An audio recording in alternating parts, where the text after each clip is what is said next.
nandito tayo ngayon sa differential calculus in rule number 5, the product rule or the product rule of the functions. Kasi functions to eh. This is another function and this is also another function. So yung mangyayari dyan is kukopyahin mo muna yung function first, tapos i-derivative mo yung function na second. Okay, tapos i-multiply mo sila.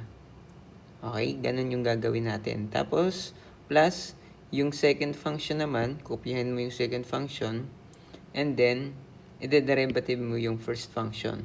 Multiply, tapos i-multiply mo na silang dalawa. So, yun yung mangyayari sa kanila sa derivatives. Okay, so, let's have an example. Or sabihin lang natin example. F of x, find the first derivative of 2x squared minus 1 times x cubed plus 3. Okay. So, para ma-gets mo kung ano yung gagawin natin, let us label muna yung f of x. Sabihin muna natin this is f of x. Yung yung 2x squared minus 1. Okay? Sabihin lang muna natin na gano'n. Tapos, derivative natin. Once na i-derivative natin yan, magiging f prime na yan. F prime. So, derivative nito, if we take the derivative nito, di ba mayroon tayong 2. Okay, so that is, ano ba yan? So, 2. Tapos, ito bababa, di ba? Yung 2. X, mayroon siyang 1. Tapos, yung derivative naman itong negative 1 is minus 0. So, ibig sabihin, wala na yan. So, yung f prime of x natin, that is 4x. Okay? Sunod naman is gawin natin yung g. Yung g. Yung g naman natin is x cube plus 3. Tapos i-derivative natin yung g. Magiging g prime. So ito yung i-derivative natin. So derivative niyan is 3x squared plus 0 kasi constant. So ibig sabihin yung g prime natin is equal to 3x squared lang. Okay?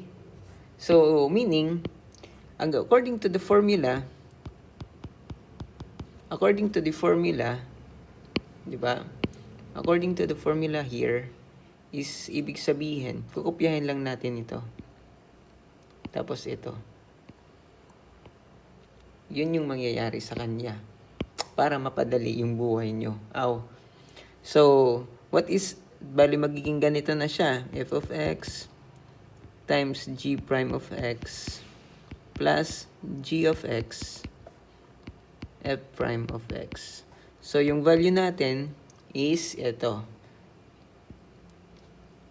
Ito muna yan, no?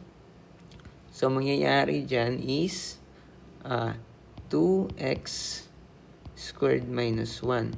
Yung g prime natin, what is our g prime? Ito. That is 3x squared. Okay? Plus g of x. Yung g of x natin, ito lang. That is x cubed plus 3. Times, di ba?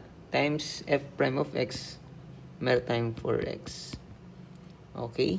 So, actually, pwede mo nang ipasok ito by distributive law. Pwede rin kanyan, hayaan mo na.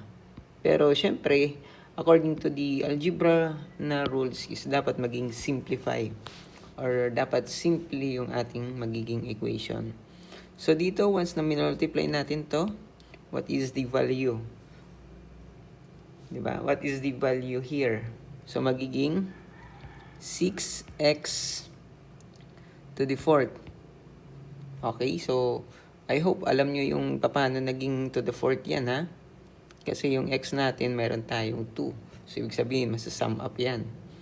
Minus 3 x squared. Okay? So, tapos na tayo dito. Dito naman tayo. Dito na tayo mag-focus. Diba? Okay, what's next? Plus 4x to the fourth. Okay? Ito muna, di ba? Minultiply ko to. That is 4x to the fourth. Plus 12x. Yan. Okay, since mayroon tayong similar term, ito yung similar term eh. Kasi parehas yung power nila. So, ibig sabihin, that is the similar term. So, combine the like terms or similar term. So, mangyayari sa kanya, magiging 10x to the fourth minus 3x squared plus 12x. Okay? So, since may value sila dito lahat, may value ng x, so pwede pa din natin i-factor out yung x. X, that is 10x to the cube minus 3x plus 12. So, ibig sabihin, this value is equal to this value. Finactor out lang natin para maging simple yung ating maging equation. So, this would be our answer. Okay? So, I hope na nakuha nyo yung ating product rule.